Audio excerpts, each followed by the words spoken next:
Hey guys, it's Doug Schmidt with Equity Builders Roofing coming to you once again, talking about finding leaks. A lot of times locating the leak is a whole lot harder than fixing it. On a roof like this, we've got a pretty decent dimensional shingle. Though old, it's got some life left to it. So when you're looking at just the field of the shingle, you're rarely going to find anything leaking. It's the protrusions naturally where most of the leaks will happen, around the pipe boot, skylights, chimneys, that kind of thing.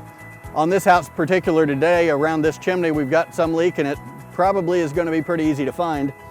If you'll notice the what we call a Billy Bob job of, rather than step flashing this shingle and then counter flashing it properly, which had been done initially when they re-roofed this 15 or 20 years ago, somebody just put some, well, it's not really duct tape, but it's very much like it, as counter flashing over this existing step flashing. So obviously that's an obvious sign to us that that may be where the leak is coming through. Some other things that we frequently find is it's not where the shingles meet the chimney at all. A lot of times just the chimney itself develops leaks through the years. If you'll notice the mortar here, it's in pretty bad shape. When you get to the point where mortar just crumbles out like that, then obviously it's pretty easy for water to make its way back into those kind of places. So we'll need to take care of some tuck pointing there to make sure we seal this up. The other obvious place that most people don't think of is to look on the top.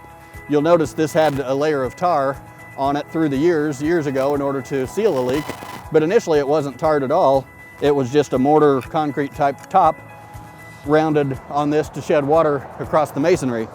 And once that all started cracking and getting brittle, somebody had put the tar across it. Even that's been 15 or 20 years ago. So obviously we got some water coming in. All these cracks here are not sealing water anymore, and we're letting water in, which then comes back through the masonry and on the inside and is leaking inside the house.